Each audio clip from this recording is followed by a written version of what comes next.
I love flying FPV. There is nothing like the thrill of getting under the goggles and experiencing the drone firsthand. It is fantastic, but there isn't a whole lot of positivity going around in the FPV community right now. Tariffs are making things expensive. Politics are making it near impossible for a lot of companies to sell their things in the United States, but I think there's hope. The DJI 04 Air unit is fantastic, but it's pretty darn expensive and nearly impossible to get right now. There's Walksnail.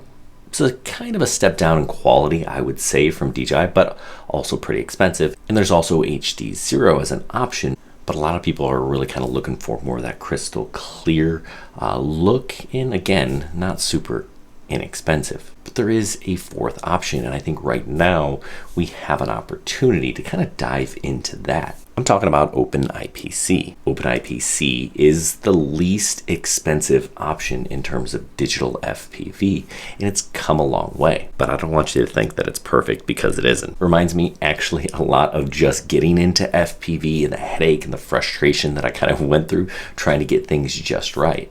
But there are people doing it and doing it well.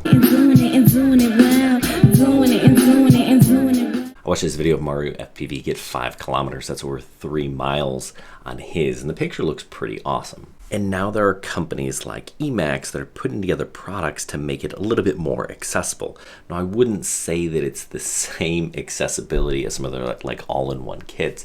This is something for the tinkerer. But that's what we need. We need tinkerers in this hobby to continue to drive this forward. OpenIPC is a solid, inexpensive option. It actually looks pretty good. And there are so many different ways to do it that I'm excited to see this move forward, right? So when one door closes, one door opens, and now is kind of the time to try this OpenIPC. EMAX sent me the receiver. So this is the EMAX Wyvern Link Groundstation, Groundstation, which is cool because now I can attach it to goggles. The previous one I used worked with a smartphone, so we're making strides for sure. If you're enjoying this video or you want more OpenIPC content, let me know down below, and if you haven't subscribed, make sure you do so.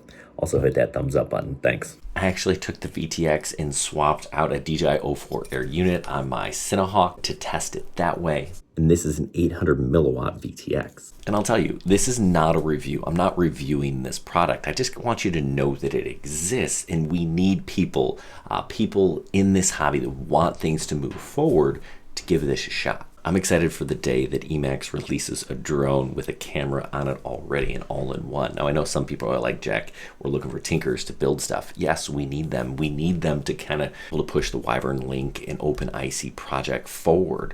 People trying things, breaking things, making it better. Maybe we take a step backward and then we take a step forward. But I really think this has some serious merit. We want digital FPV, we want inexpensive digital FPV, and we want a system that works. So the more people that try this and tinker with it and make it better, that's going to push this hobby forward, even when other things are taking a step back. So let's look at this as an opportunity. An opportunity to do something cool with this hobby. Who doesn't want open source, inexpensive HD FPV? Tell you a little bit about this unit. It's pretty interesting. It just connects right here via HDMI on my goggles. I tried it on 2 different sets of goggles. These are my HDZeros. I tried it on Sky Zones. Works on both. It also has built-in Wi-Fi, so I can connect to my computer and download the videos and change settings, which I did not do because I don't know how that works. But let me walk you through that really quick. Okay, so you can hear kind of the fan humming in the background. I went ahead and turned on the Wi-Fi. You just hold this button down. It'll say starting the Wi-Fi, then you're going to go onto your computer and you're going to look for that network, which is RadXA Ground Station. And then we're going to click on that, connect. The password is RadX, what is it? RadXA OpenIC. I've already done this, right? So hopefully my computer recognizes it. All right, then what I need to do is open up a browser 192.168.4.1, and boom, I've got a bunch of things on here. I can view video files. I'm gonna go ahead and download these latest ones. I don't know why I only got a thumbnail on one, but okay. I have the Ground Station editor. See, this is what I'm talking about, where this is not for everyone, right? It's not just like, ooh, change these settings. It's, listen, I don't know that I even want to click on those things. camera settings. Okay. Frame rate, size, bit rate. Okay. Do we have options? No, I don't. Oh, SSI grapher. Again, now to review, this is an alpha product. It's not polished. It needs people to try this, make suggestions so this continues to get better. I'm pretty excited about this because this is an opportunity, again, to move the hobby forward when some people think it might be taking a step back. I love the idea of inexpensive FPV. I love the idea of open source. I love the idea that we're continuing to push the boundaries for this hobby.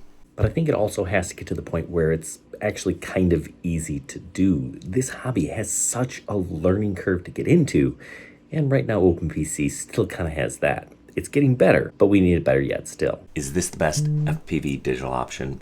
Probably not for most people, but this is open source and it is available and it is inexpensive. So is it going to get better? Absolutely. Could it come to that point? I sure hope so. Is this something for you? I don't know, but I am excited about it. If you're looking for something like this, check out the links down below. Hey, thanks for watching. Good luck, everyone, and happy flying.